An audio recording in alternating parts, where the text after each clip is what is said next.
juste pour il y a peut-être des personnes là qui regardent, qui se tâtent pour louer. Ça marche comment avec les cautions du coup? Donc c'est des cautions, il y a un pourcentage, c'est de 10%. On est entre 8 et 12% de valeur totale sur les franchises. 8.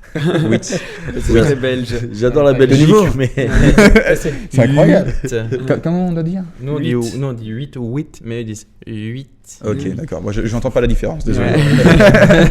Mais ok, donc 10% du... Sur la franchise totale, et on fait des demandes de franchise réduite.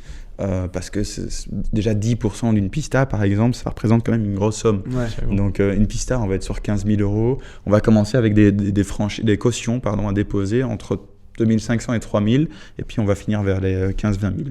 Ok, ouais. Bon, après, s'il y a un accident avec cette voiture, ça coûte bien plus que 20 000. Donc en soi... Ah, mais tu me grattes une caisse en carbone sur une pista, c'est l'horreur. Hein. C'est vraiment l'horreur. Ouais, non. Moi, je me rappelle, bon, c'est pas du tout une pista, mais sur ma Lotus Exige, donc on est quand même, je pense, sur un quart du prix. Ouais, quelque chose comme ça. Je sais pas, mais bref, j'avais le pare-choc avant en carbone, pas de lift. Et même eux, ils te disaient, ah, ça, tu vas le remplacer 2-3 fois. Là, et c'était 2 000 €, il me semble. Ouais. Et donc, ça, c'était sur une Lotus, donc sur une pista, ça doit être.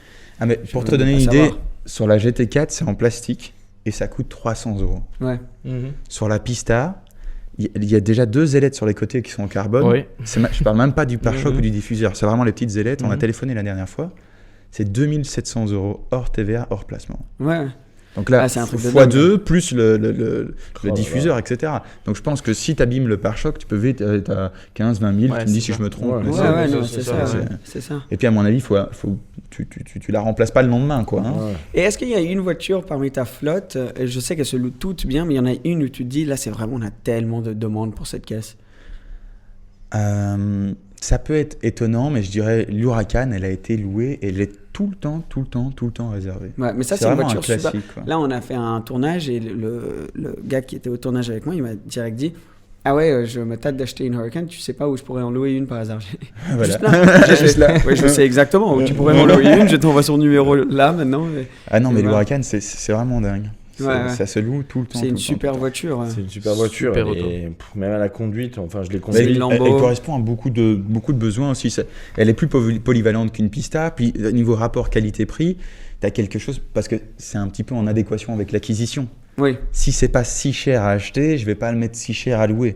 Donc nous, on essaie de faire nos prix par rapport à la valeur réelle de la voiture. De temps en temps, des gens nous disaient ouais, mais vous êtes fous, vous avez vu le prix d'une 488 Pista chez vous? Ouais.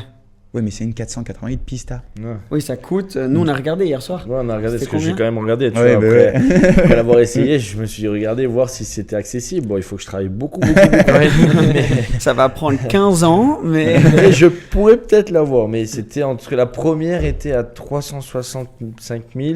La dernière était dans les 410, quoi. Ouais. Bah, et non, 600 000. Non, on l'a acheté plus que 410 000. Voilà. Ouais, tu vois, parce qu'elle était neuve et c'est une config. Là, pour l'instant, tu peux t'acheter les ailettes. Voilà. Ouais, voilà, on se prend les pneus, les ailettes et tout ça.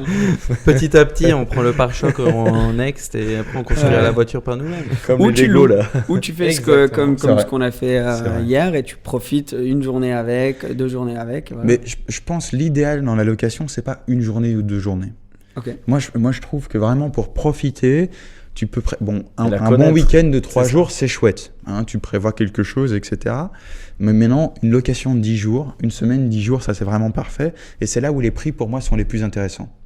Oui, parce que donc du coup, quand tu loues 10 jours, tu ne payes pas le même prix par jour. Non, pas du tout. Tu vas être sur une... si on parle vraiment de l'extrême de la pista, on est à 2 400 € sur un jour. Et si tu passes sur 10 jours, tu vas tourner dans les 700-800 € par jour. Ah oui, ouais. Donc c'est vachement différent. Ok, ouais. Ouais, et en plus, c'est même pour la connaître, parce que nous, on a fait une journée, on n'a pas trop connu, tu vois, il faut savoir, t'habituer à la voiture. Donc non, c'est vrai que louer 10 jours, c'est vrai que ça pourrait être intéressant. Hein. Et comment ça marche 3 jours chacun. Ah ben pourquoi pas, ouais. Il n'y a pas de supplément pour les conducteurs supplémentaires. Donc, Ah ouais, tu dois avoir du monde qui fait ça du coup. Ah ouais, mais bien sûr, 2 copains qui veulent ou 4 potes. J'ai proposé à ma femme si elle veut faire ça. Ouais. Bah, elle conduira peut-être pas, mais elle va pas oser, mais au moins. Mais si elle paye, c'est déjà bien. J'imagine le mec.